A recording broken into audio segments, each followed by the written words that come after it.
اعوذ باللہ من الشیطان الرجیم بسم اللہ الرحمن الرحیم یا ایہا النبی انا احللنا لک ازواجک اللاتی آتیت اجورہن وما ملکت یمینک مما افاء اللہ علیک۔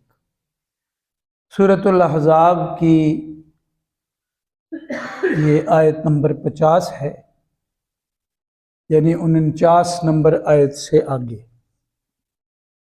گزشتہ درس میں اس آیت مبارکہ کی تلاوت اور ترجمہ گزر چکا ہے۔ اس سے قبل جو آیت مقدسہ ہے، یا ایھا الذین آمنوا اذا نکحتم المؤمنات،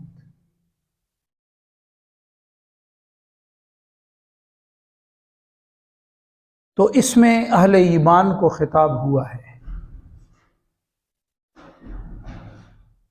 جہاں پہ رسول اقدس صلی اللہ علیہ وسلم کو الگ سے حکم نہیں ہوتا، تو وہی حکم آپ پر لاگو ہوتا ہے جو سب ایمان والوں پر لاگو ہوتا ہے۔ اگر تخصیص آ جاتی ہے تو وہ حضور علیہ السلام کے لیے خاص ہوتی ہے کہ یہ کام آپ کے لیے ہے، باقی ایمان والوں کے لیے یہ حکم نہیں ہے۔ تو اس آیت میں اہل ایمان کو خطاب ہے، اور بات ہو رہی ہے حضور اقدس صلی اللہ علیہ وسلم سے، یا ایھا النبی۔ تو مفسرین کرام نے فرمایا کہ اس آیت پر حضور علیہ السلام نے بھی ایک مرتبہ عمل فرمایا تھا۔ ایک خاتون سے نکاح کیا تو اس خاتون نے کہا اللہ کی پناہ چاہتی ہوں، تو حضور علیہ السلام نے اسے آزاد کر دیا، اور کوئی مہر مقرر نہیں تھا، تو صحابہ کرام فرماتے ہیں اسی آیت پہ عمل کیا، ایک کپڑوں کا جوڑا دے کے اس کو اچھے طریقے سے رخصت کر۔ تو معلوم ہوا کہ اس آیت کا تعلق بھی نبی اکرم صلی اللہ علیہ وسلم سے ہے۔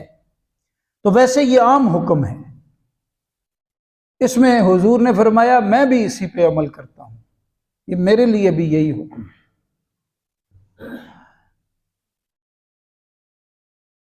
اور اس میں ہم نے 4 صورتیں دہرائی تھیں، تو یہاں اس لیے دہرائی گئیں کہ 2 صورتیں بنتی ہیں یہاں۔ گزشتہ سبق میں کوئی مسلمان کسی منکوحہ کو طلاق دیتا ہے، اپنی بیوی کو طلاق دیتا ہے، تو اب 4 صورتیں بنتی تھیں، تو ان میں سے 2 یہاں بھی آتی ہیں۔ ایک یہ ہے کہ مہر مقرر کیا تھا، اور دوسرا یہ ہے کہ مہر مقرر نہیں کیا تھا۔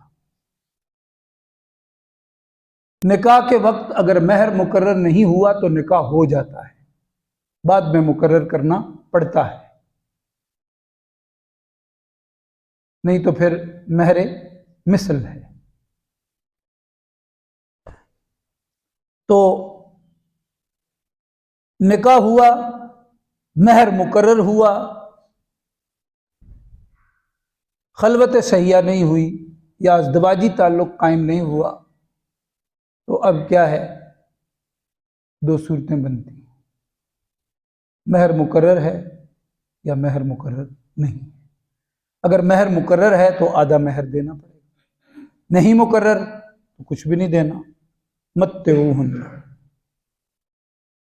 کچھ نہ کچھ دے دو، فمتعوہن وسرحوہن سراحا جمیلا۔ اس آیت میں جو اصل بات بیان ہوئی وہ یہ ہے کہ ایسی عورت پر طلاق کی عدت نہیں ہے، یہ ذہن میں رکھنا ہے، طلاق کی عدت نہیں ہے، کیونکہ ازدواجی تعلق قائم نہیں ہوا، تو اب عدت بھی نہیں ہے۔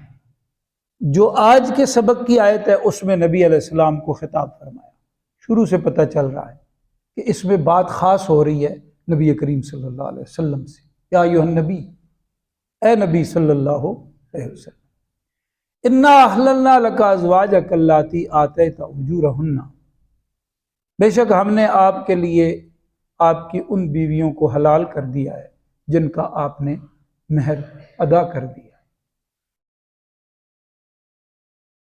حالانکہ رسول اکرم صلی اللہ علیہ وسلم کے لیے احکام الگ تھے، آپ اگر مہر مقرر نہ کریں تب بھی آپ کا یعنی مہر رکھیں ہی نہیں، یہ بھی اجازت تھی آپ کو۔ یہ دوسری بات ہے کہ اس اجازت پر حضور علیہ السلام نے اپنی مرضی سے عمل نہیں فرمایا، پوری زندگی میں عمل نہیں فرمایا، چونکہ آپ کو اجازت تھی، کرنا چاہو تو بھی ٹھیک ہے، آپ نہ کریں تب بھی ٹھیک ہے، امت کے لیے نہیں۔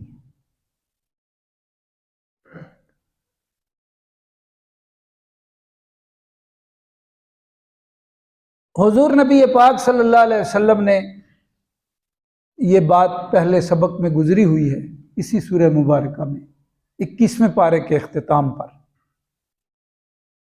کہ آپ نے قسم کھا لی کہ میں ازواج مطہرات سے فرمایا میں قریب نہیں ہوں۔ انہوں نے جب اخراجات بڑھانے کا مطالبہ کیا، آپ نے تو جان بوجھ کے فقر و فاقے کی زندگی گزاری ہے، کئی دن کا روزہ، کہیں آسائش والی زندگی، ایک دن ایسا نہیں ملتا کہ آپ نے گزاری ہو۔ فرمایا میرے ساتھ تو وہی میری ازواج چل سکتی ہیں جن کی نظر آخرت پہ جمی ہوئی ہو اور دنیا کو انہوں نے دھتکار دیا ہو۔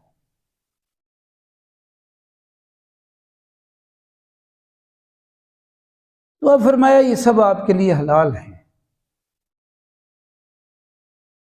حضور علیہ السلام نے ان سب کے مہر ادا کیے تھے، اس لیے فرمایا اللاتی آتیت اجورہن وما ملکت یمینک مما افاء اللہ علیک، اور وہ عورتیں بھی جو آپ کی ملک یمین ہیں یعنی باندیاں ہیں، اللہ پاک نے آپ کے حوالے کر دی ہیں۔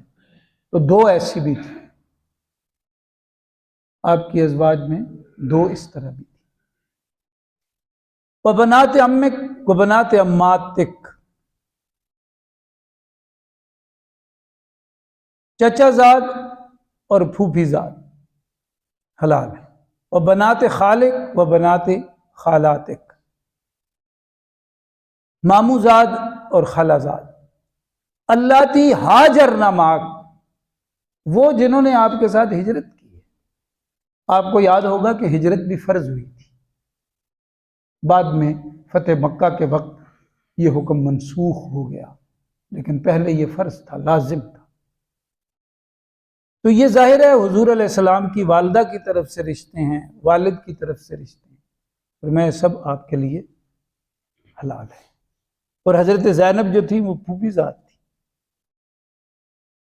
جن کا پہلے نکاح حضرت زید بن حارثہ سے حضور علیہ السلام کی منشا پہ ہوا تھا، پھر ان کا نباہ نہ ہو سکا، طلاق کی نوبت آ گئی، پھر حضور علیہ السلام نے نکاح فرمایا حضرت زینب سے، اور یہ نکاح اللہ پاک نے پڑھایا عرش پہ۔ تو ان رشتوں میں وہ یہ سب آپ وامرأۃ مؤمنۃ،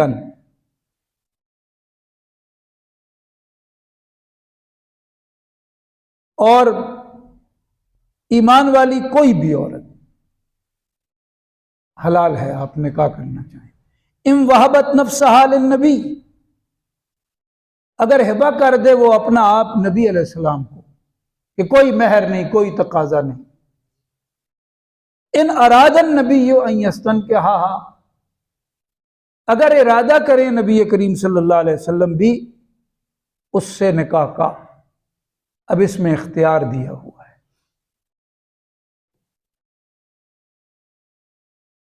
کہ حضور بھی یہ تسلیم کر لیں، مان لیں، ٹھیک ہے عورت مہر کا تقاضا نہیں کر رہی، نکاح چاہتی ہے، اور آپ نے بھی قبول کر لیا ہے، تب یہ اختیار دیا نبی کریم صلی اللہ علیہ وسلم کو۔ خالصۃ لک، یہ آپ کے لیے خاص ہے، آپ صلی اللہ علیہ وسلم کے لیے خاص ہے، یعنی تعداد کتنی ہو ایک وقت میں، امت کے لیے کیا ہے؟ 4۔ امت کے مردوں کے لیے ایک وقت میں 4 سے زائد بیویاں حلال نہیں ہیں، زیادہ سے زیادہ 4، لیکن نبی علیہ السلام کے لیے یہ نہیں ہے۔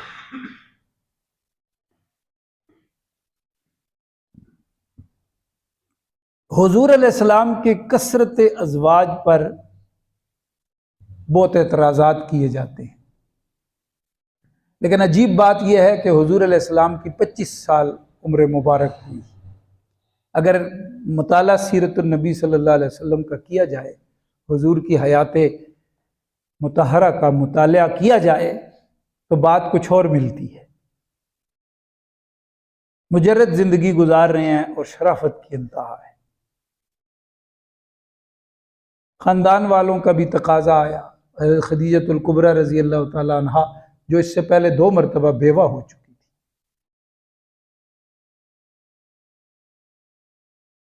ان کی طرف سے بھی تقاضا آیا، اور وہ عمر مبارک پہ بھی خاصی بڑی تھی، تو طے ہو گیا، آپ نے نکاح فرما لیا۔ 25 سال کی عمر ہے۔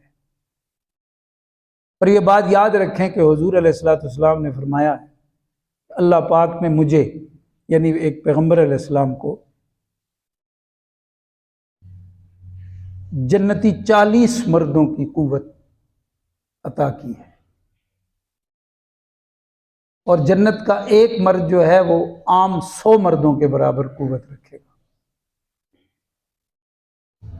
تو 4000 مردوں کی قوت کے برابر پیغمبر علیہ السلام کو اللہ، یہ نبی علیہ السلام نے خود فرمایا، 4000 مردوں، صحت مند مردوں کی قوت رکھنے والے پیغمبر، 25 سال کی عمر کیسی ہوتی ہے؟ اور اس میں 2 مرتبہ کی بیوہ، جن کی عمر مبارک بھی کافی زیادہ ہو چکی ہے، ان سے نکاح ہوا اور 28 سال تک ان کے ساتھ ہی زندگی گزاری۔ 53 سال کی عمر مبارک نبی علیہ السلام کی ہوئی تو حضرت خدیجۃ الکبریٰ دنیا سے رخصت۔ اس دوران میں آپ کا یہی نکاح تھا اور یہی بیوی تھی۔ اب ظاہر ہے پردے کا بھی حکم آ گیا، اور سلسلہ ایمان والوں کا، ریاست اسلامی کا بڑھتا چلا جا رہا ہے۔ تو ایسا ماحول تھا کہ رسول کریم صلی اللہ علیہ وسلم کو پھر اللہ رب العالمین نے یہ حکم دیا کہ آپ نکاح کثرت سے کریں۔ حضرت خدیجۃ الکبریٰ دنیا سے رخصت ہوئیں تو اس کے بعد اللہ رب العالمین کے حکم پر حضرت صدیق اکبر کی صاحبزادی سیدہ عائشہ صدیقہ سے آپ کا نکاح ہوا، اور اس کے بعد 8 دیگر خواتین سے جو سب بیوائیں تھیں۔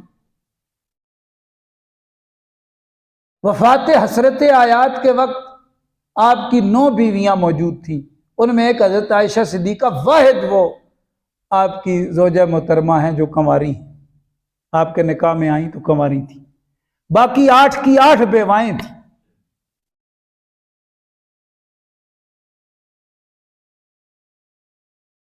تو جو اس قسم کے اعتراضات کرتے ہیں وہ یہ 2 لائن مطالعہ کر لیں تو بات واضح ہو جاتی۔ 25 سال کی عمر میں حضرت خدیجۃ الکبریٰ سے نکاح ہوا، اور حضرت خدیجۃ الکبریٰ کی عمر مبارک خاصی بڑی تھی، 40 سے اوپر ہی تھی۔ 28 سال نبی علیہ السلام نے ان کے ساتھ گزارے ہیں۔ 53 سال کی عمر میں نبی کریم صلی اللہ علیہ وسلم کی جب 53 سال کی عمر مبارک ہوئی تو حضرت خدیجۃ الکبریٰ کی وفات ہوئی، اور جب حضرت خدیجۃ الکبریٰ کی وفات ہوئی تو صرف آپ کے نکاح میں وہی تھی، اس دوران میں کوئی دوسری بیوی نہیں آئی۔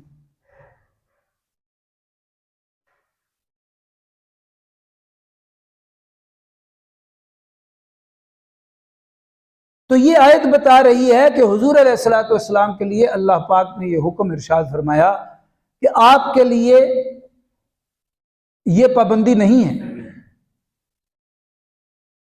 کہ اتنی بیویاں ہوں جیسے امت کے لیے ہے. پھر یہ بھی پابندی نہیں ہے کہ آپ نے مہر مقرر کرنا ہے، لازم نہیں ہے. لیکن حضور علیہ السلام نے جب بھی نکاح فرمایا مہر مقرر کیا. خالصۃ لک من دون المؤمنین، ایمان والوں کے لیے، مردوں کے لیے یہ حکم نہیں ہے، یہ آپ کے لیے خاص ہے. یہ تخصیص نبوت اس کو کہتے ہیں. قد علمنا ما فرضنا علیہم فی ازواجہم وما ملکت ایمانہم. اللہ پاک فرماتے ہیں ہمیں معلوم ہے، ہم جانتے ہیں کہ ہم نے ان پر ان کی بیویوں کے حوالے سے کیا لازم کرنا ہے، کیا فرض کرنا ہے، یہ ہمیں معلوم ہے. اور ان کی باندیوں کے حوالے سے ہم نے کیا قانون لاگو کرنا ہے، ہمیں معلوم ہے. تو جو علم اللہ پاک کا ہے وہ اصل ہے، سب سے بڑھ کے ہے، سب سے معتبر ہے، اس میں خیر ہی خیر ہے. ہمارے اساتذہ فرمایا کرتے تھے کہ ذرا سوچو کہ ایک پیغمبر جو 4000 مردوں کی قوت اپنے بدن میں لیے ہوئے ہے اور 25 سال کی عمر میں 2 مرتبہ کی بیوہ خاتون سے نکاح کر کے 28 سال ان کے ساتھ گزارے ہیں، دنیا ایسی شرافت کی مثال نہیں پیش کر سکتی. لیکن ظاہر ہے جن کے مقدر کالے ہیں، جن کی زبانیں کالی ہیں، وہ تو غلاظت زبان سے نکالیں گے.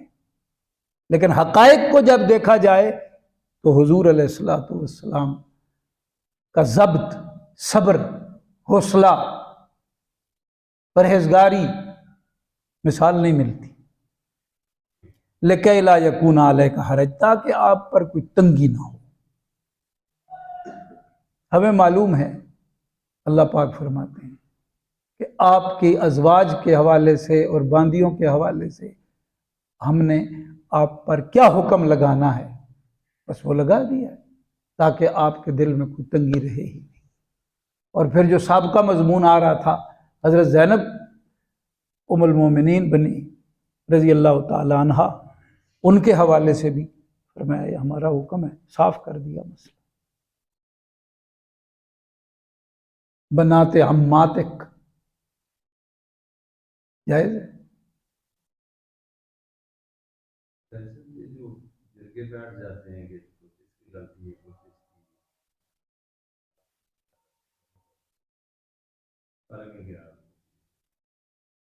کس پہ جرگے بیٹھتے ہیں؟ جب طلاق ہو جاتی ہے نہیں، یہ علماء کا کام ہے. میں نے کل بھی کہا تھا کہ جو اصل صورت بنتی ہے وہ علم والوں کے سامنے لائی جائے، وہ دیکھ کے وہ بتا سکتے ہیں کہ حکم کیا لگتا ہے. اب جرگے میں سارے جاہل بیٹھے ہوئے ہیں، اگر مطلب دنیاوی تعلیم بہت ہے لیکن قرآن و سنت کے حوالے سے علم نہیں ہے، جہالت ہے، تو وہ اگر اپنے رسم و رواج کے مطابق کوئی فیصلہ کریں گے تو وہ فیصلہ درست نہیں ہوگا. یہ جرگے کو توڑا ہے نا کہ لوگ کیا کہیں گے، متبنہ بنایا تھا، پھر اس کی متعلقہ کے ساتھ نکاح کر رہے ہیں اور ہیں امام الانبیاء ہیں، تو اس کو توڑ دیا جو جرگہ تھا. اصل حکم چلے گا، رسم و رواج یا جرگے کی بات یہ نہیں چلے گی. ہاں اگر جرگے کی بات قرآن و سنت والی ہے پھر ٹھیک ہے، اگر قرآن و سنت سے ٹکرا رہی ہے غلط ہے. تو حضور علیہ السلام اپنے دل میں بھی تنگی محسوس کرتے تھے نا کہ یہ لوگوں کے ہاں ایک ترتیب چلی آ رہی ہے، ایک عربوں کا ایک رواج ہے، منہ بولا بیٹا، پھر اس کی بیوہ ہے اور متعلقہ بھی ہے، اس سے نکاح. فرمایا ہم نے یہ حکم جاری کر دیا ہے لِكَيْ لَا يَكُونَ عَلَيْكَ حَرَجٌ، تاکہ آپ پر کوئی تنگی نہ ہو. وَكَانَ اللَّهُ غَفُورًا رَحِيمًا، اللہ تعالیٰ ہے بہت بخشنے والا، بہت مہربان ہے.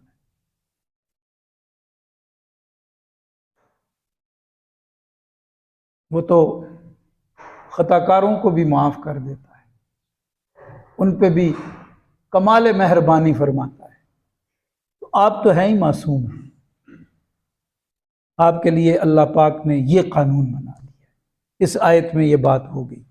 اسی تناظر میں پھر اگلی آیت آ رہی ہے انشاءاللہ آئندہ سبق میں پڑھیں گے۔